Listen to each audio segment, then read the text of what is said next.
Episode 70 at Winning at Work. Hello, I'm your host, Tony Moore. Thank you for joining us today.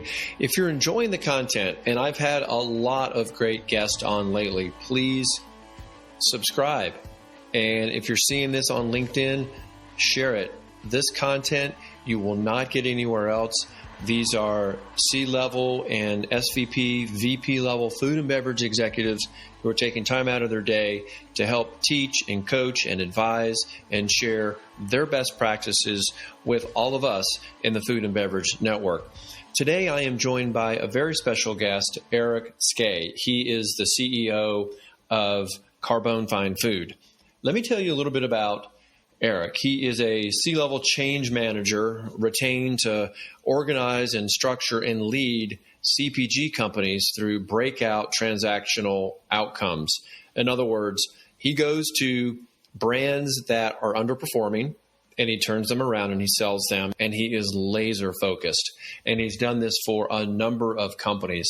Currently, he's with Carbone Fine Food, which is a stellar brand in New York, and they've got restaurants around the world, and they're now launching into retail, and it is taking off there.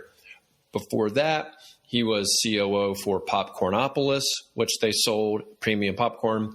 He was at Rao's Specialty Foods, so the homemade pasta sauce, which is now just about in every grocery store that you find, plus a huge presence at Costco.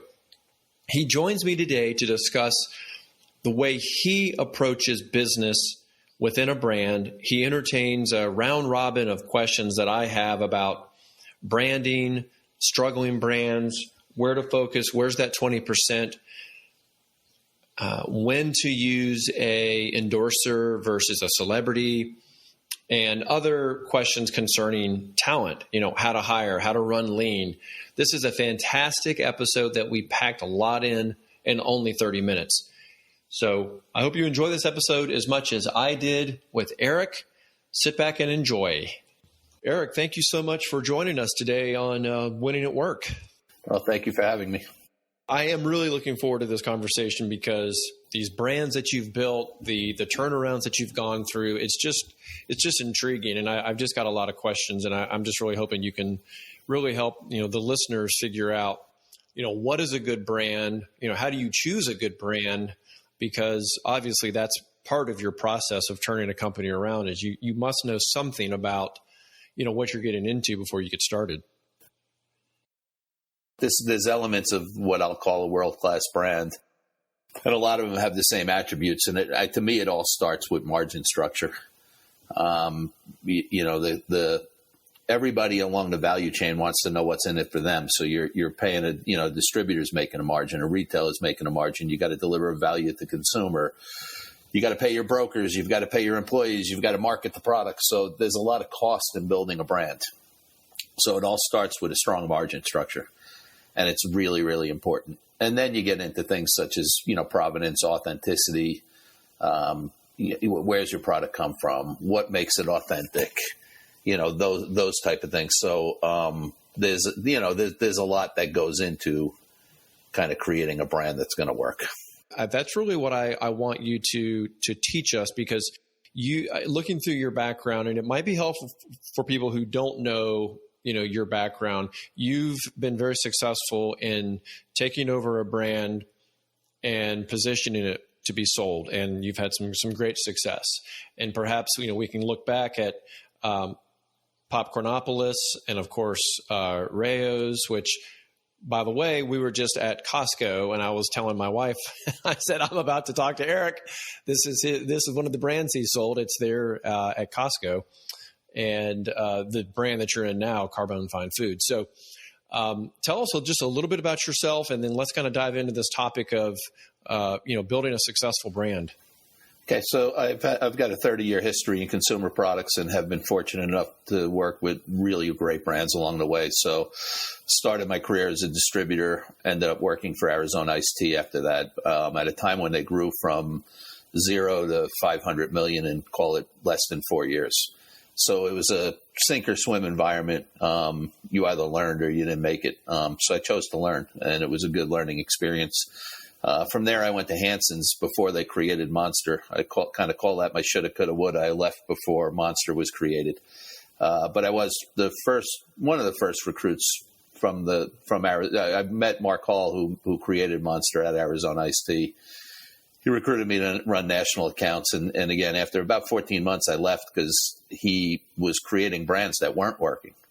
And I didn't see Monster on the horizon. So I moved on to a company called Fresh Samantha, helped scale that from 5 to 45 million. They sold to Odwalla. I then moved to a roll-up of 9 companies, with Naked Juice being the brand people would know. I ran half the country there.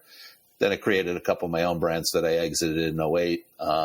Started a consulting firm, consulted for 6 years, 45 different projects, ranging from startup to multi-billion-dollar companies. I help companies all the way along the way from a size perspective.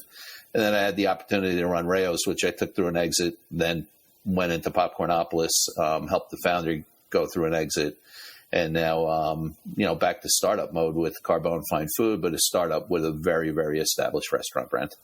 Yeah, and I noticed that it's, I think something just came out in the People Food Awards that you guys were nominated. No, you won Best Tomato Sauce, so that's huge.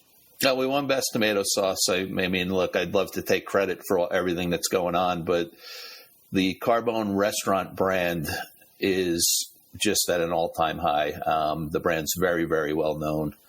Everybody wants to go there. They've got a restaurant in New York, Miami, Las Vegas, and Hong Kong, and they're growing. The owners of Major Food Group who own Carbone are 3 young, aggressive folks that are my partners now, and they want to grow. That's what they want to do. But their motto at Carbone is, it used to be dinner and a show. Now dinner is the show. And it's true. When you go to Carbone, you're going to get a show. Yeah. Another reason to go travel back to New York. Mm-hmm. Yeah. And enjoy that great food, all that great food. Well, we were talking a little bit off air about just what it takes to either turn around a brand or make a brand extremely successful. And you've obviously had your exposure to many, many different brands. So if you were, let's say, in transition and you had a number of brands in front of you that you could go to, how would you begin to suss out which one Eric's going to go to and try to work with? Well, I mean, I'd start with margin structure, or just the ability to get margin structure. So I'd have to look at a brand and say, okay, what is their cost of goods now? What are they selling for? How much margin is there to work with? And is there an opportunity to increase that margin? Because without a strong margin, you just can't answer what I call the WIIFM. What's in it for me? Everyone wants to know what's in it for me when you're out there as a supplier of a brand. Your co-packer's got to be paid. The company employees have to be paid. The broker needs to get paid for a percentage. The distributor needs to make a margin, and they're going to hit you with programs and MCBs and off invoices. Their salespeople needs incentives, so you've got to have that value there. The retailer needs to make a good margin, and at the end of the day, the consumer wants value, and you've got to do the things that are necessary from a marketing standpoint to drive the consumer. So when you think about it, I always call it the easiest. It's the simplest, hardest business in the world, because when you think about who you have to sell along the way, you've got to sell a broker to take your product on. You've got to sell a distributor to take your product on. You got to sell a retailer to take your product on, and then you got to sell a consumer to pick up your product. So it's not as just simple as getting to a consumer. Some of the direct-to-consumer channels have made that easier, but I'm talking specifically at retail. It's just that you need a very, very strong value chain there, which is why I like premium products. Because typically you can figure out a margin structure that's going to work to answer all those things.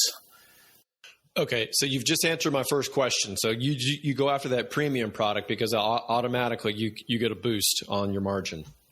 You hope so. I mean, sometimes premium products can be quite difficult to put together. I think about what I'm doing right now.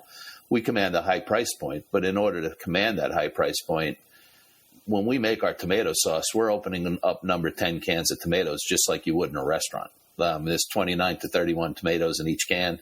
So it's not like we're bringing in giant drums or of tomatoes. We're doing this small batch, small can. It takes a lot to do it. So there's a lot that goes into it. So you hope that you can have the margin structure, but sometimes it takes a while to build the volume to get the margin structure right. But I always look at it to identify, can you get it there? Can you get a margin that's going to be, in my opinion, greater than 50 from a growth standpoint, so you can support the brand and really do what's necessary to drive and grow a brand? In some food groups or food products, or maybe we should say categories, are better than others. And, I look at barbecue sauce and, when I talk to people, that's not a category that they're excited about. That's not a category that they want to get involved with. But yet you've chosen twice now tomato sauce. Well, I mean, look, there's in all categories, I shouldn't say all, a lot of categories, there's a premiumization going on.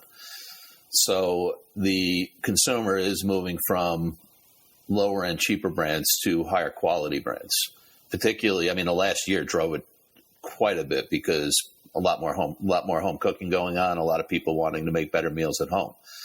And that's kind of driven the push towards more premium products. So, I mean, if you look at things like ice cream, craft beer, pasta sauce is one. We've seen this premiumization, as I call it, of categories. The Italian section happens. I think the ethnic sections in general happen to be going in that direction. You also said that there were some challenges about this mentality, this kind of culture clash when you take over a brand that you have this vision for. Can you kind of walk us through that? You talked about like this big company mentality versus quick entrepreneurial speed that you believe is necessary. Well, I mean, I don't know if it's big company, small company. I mean, anytime I go into a place where I'm new and everybody else has been there, you've got to work with culture, right?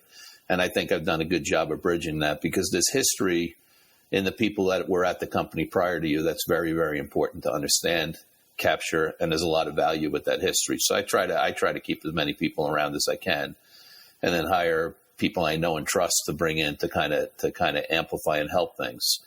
I do move very, very fast, and I run with small teams. I look at the Rayo's brand. When we sold the Rayo's brand, we had 22 employees. The company that owns it now, while they have 3 other brands, I think they have over 700 employees. Kind of a different way of viewing things and a different way of looking things. So, I try to focus on the 20% of things that are going to drive business, and put round pegs in round holes, or square pegs in square holes.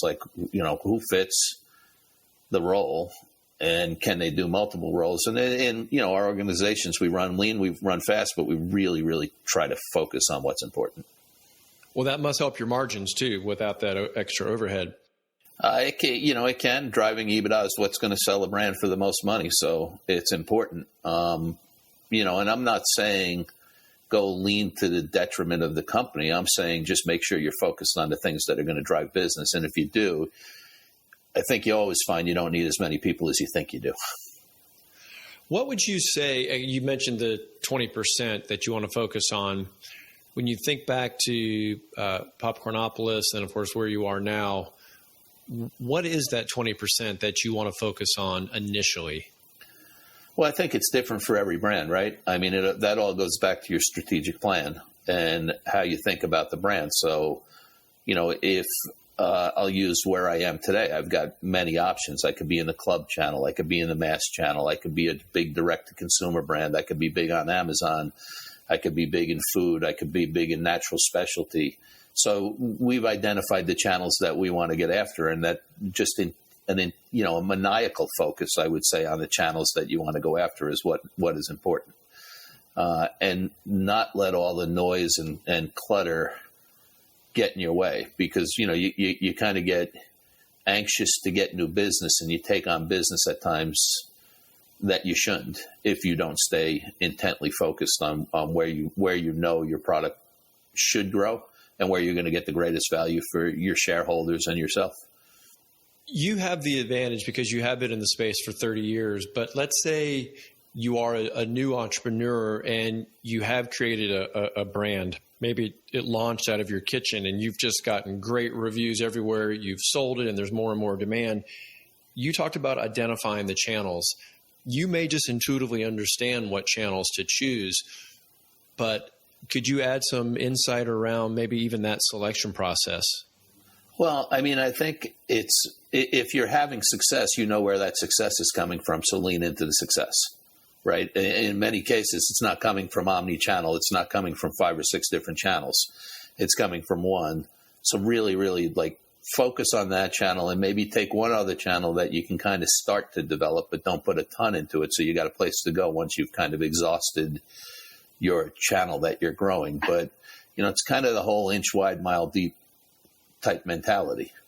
So like, and it varies for what type of brand you are. If you're a beverage brand and you can go cross channel and have to go cross channel where you've got to go into conventional supermarkets, natural specialty, convenience, so on and so forth, you're better off with a geographical focus. But if you're a pasta sauce brand like I am, you're better off with a channel focus. Actually, I should say geographical and channel. So like, my plan right now, we've stayed on the East Coast and I will until we feel like it makes sense to move elsewhere.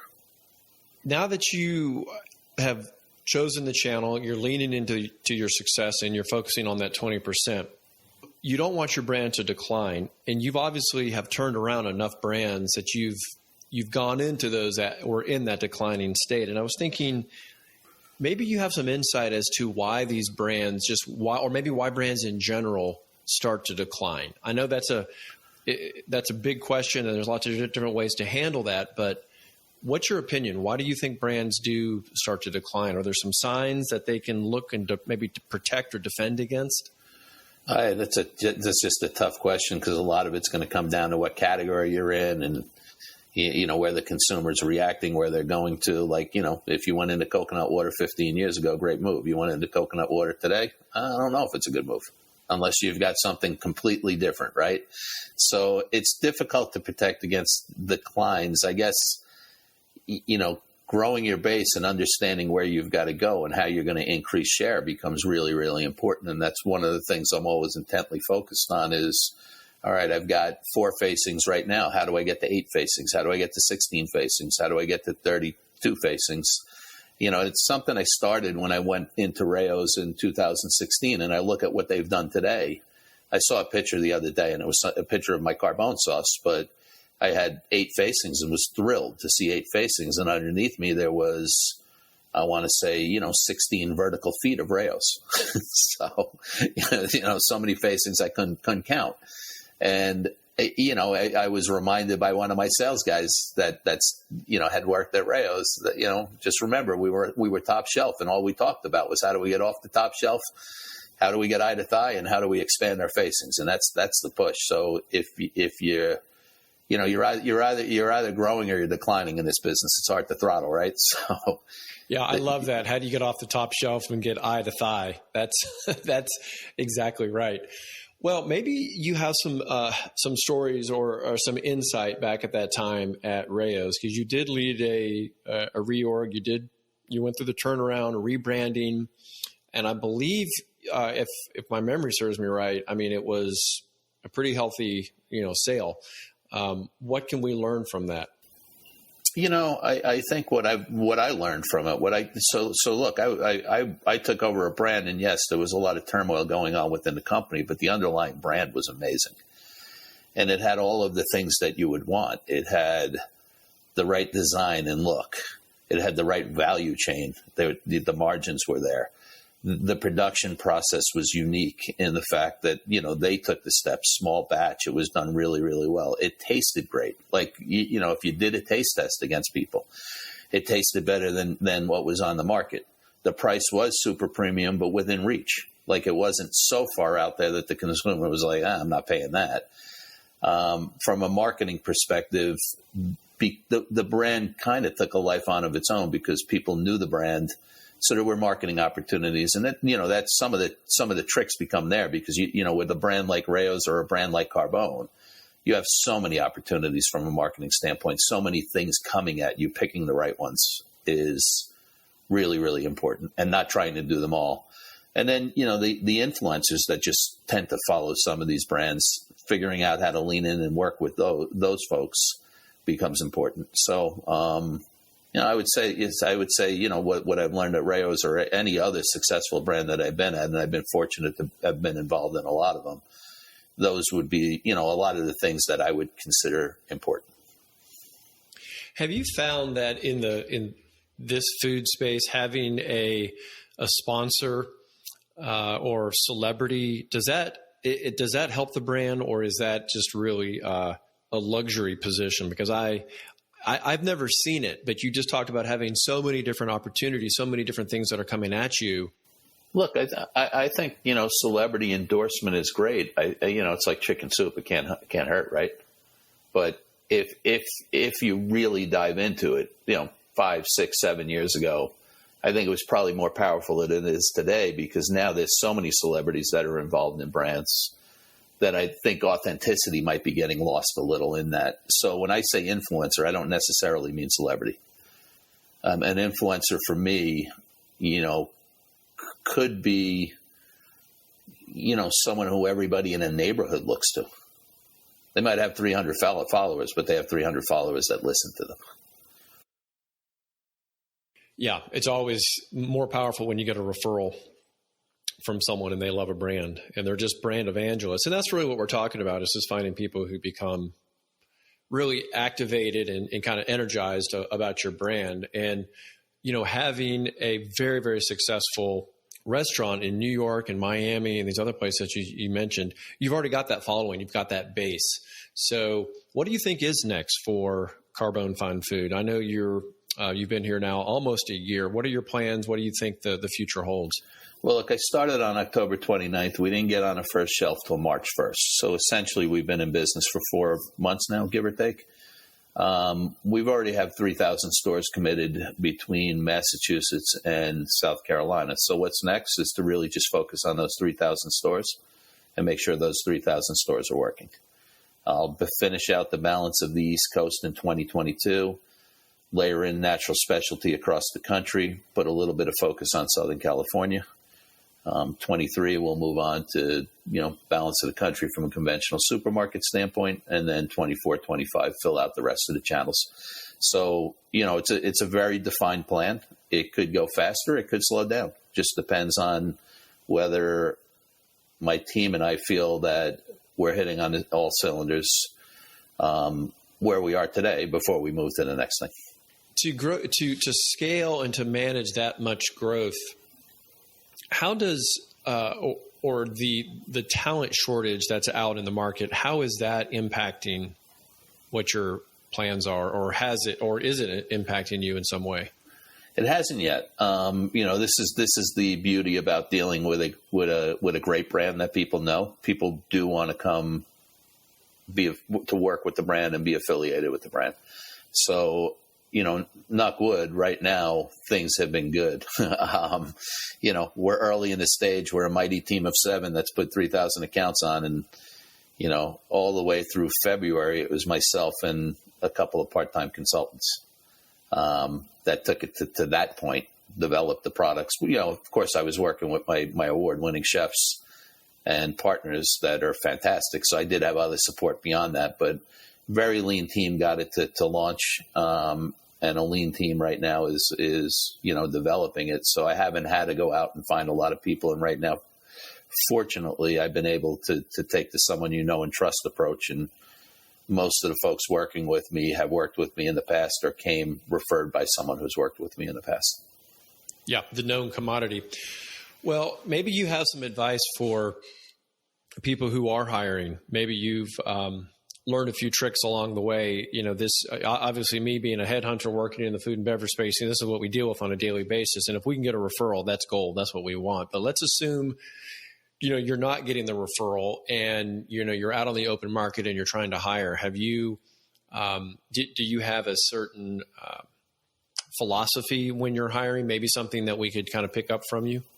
It's funny because it's changed, and it's really changed in large part because of the remote work environment.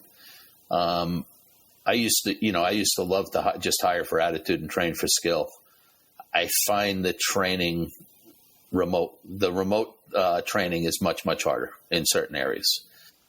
So it's become difficult, and I've kind of had to shift my philosophy, because normally if someone like really just was so passionate about my brand, and when you have a brand like a Rayo's or a Carbone or a Popcornopolis, people do tend to come to you that just love the brand.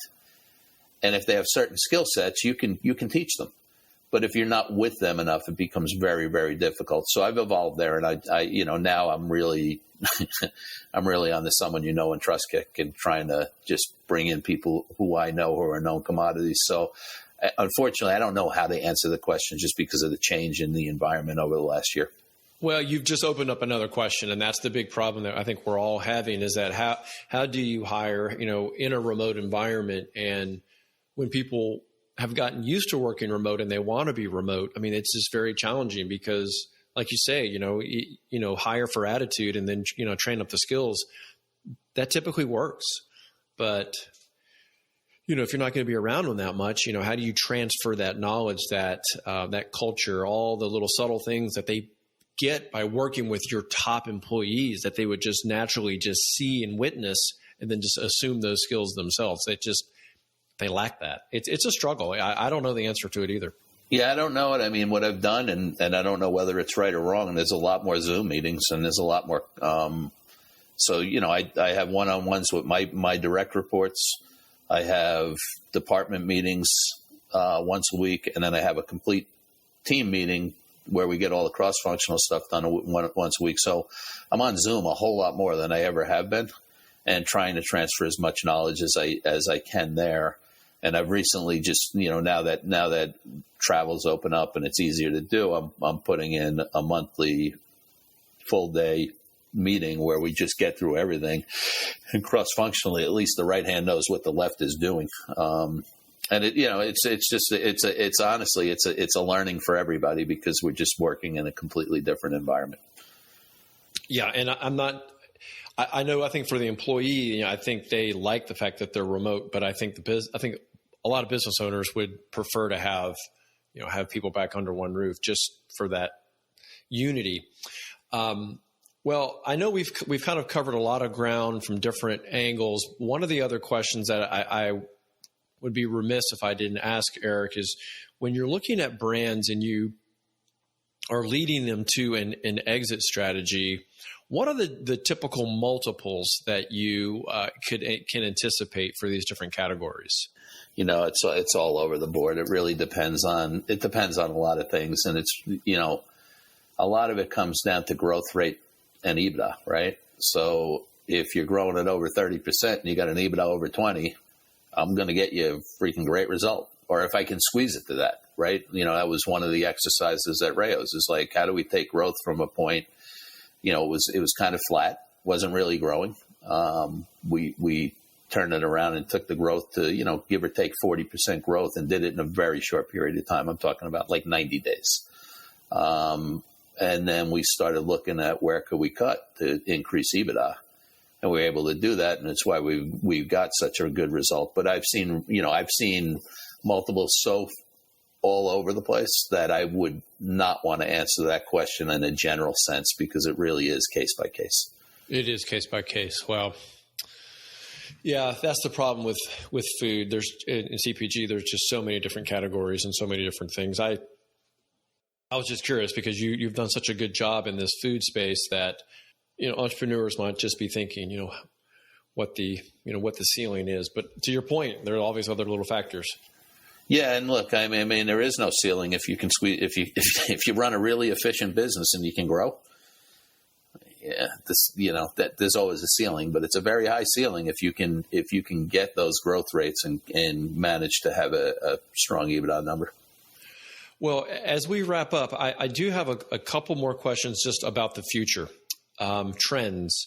What are you seeing? Do you have a read on the type of maybe food or categories that you see trending that are going to be more successful in the future? Well, I don't think better for you and functional is going to slow down for a long, long period of time, right? People are tending to gravitate towards healthier brands. I think the premiumization of categories is going to continue because I think people do want to eat better. And, there's a lot of people that are kind of, amateur home chefs right now. So I see those trends continuing, without a doubt, just, continued premiumization of certain categories. And, there's a lot of companies. I mean, the one that I kind of always look at is kind of really intriguing. Smashmallows went and disrupted marshmallows. Who would have ever thought of that? But as you go through the store, there's certain tired old categories that can be disrupted and premiumized. And, I think that trend continues. Yeah, you bring up a good point. I mean, you just think of marshmallows are just sitting on the bottom shelf. Exactly. And someone went in and disrupted that category. And I looked at it and I was like, well, that's pretty brilliant.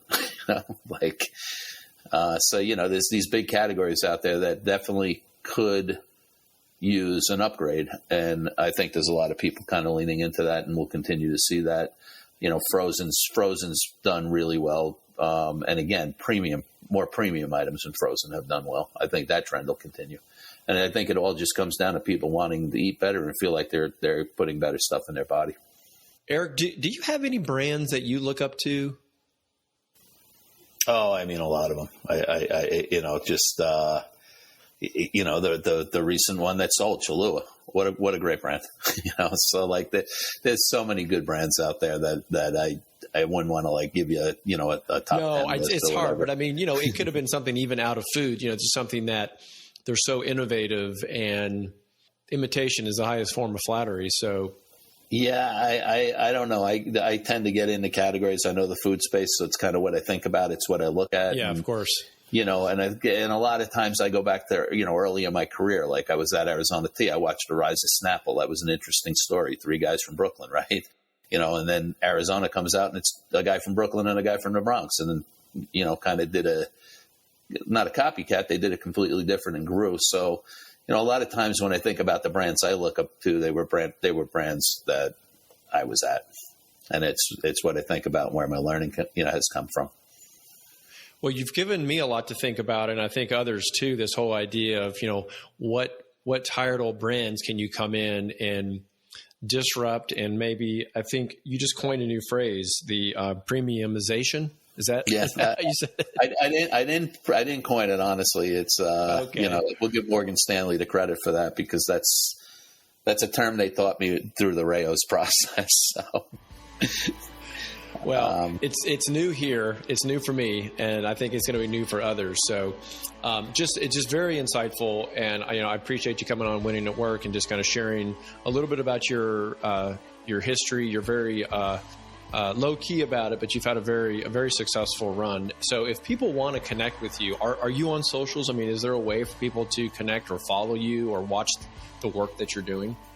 I mean, LinkedIn is the easiest way to get me, and if you send me a note on LinkedIn, I try to respond. I always do. I mean, it's just it's tough. It's tough on LinkedIn just because I get so many requests, But I do try to stay on top of it. So if someone needs to reach me, it's probably the best way to reach me.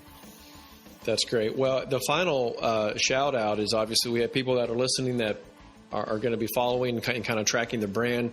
Do you have any particular hiring needs that maybe someone hears and they would love to, come to you specifically about something that you're searching for? Right now, we're good. Fortunately, I've been able to work within my own network so far. So far, so good. All right. Yeah, so far, so good. I've been able to hire within the network, and we're staffed through 22 right now. So I'm not looking for anything. I don't have any immediate needs right now. I always like to get it out there because a lot of people are listening, and people are more than willing to float a resume over to you. Well, Eric, thank you so much for joining us here today. Thank you for having me.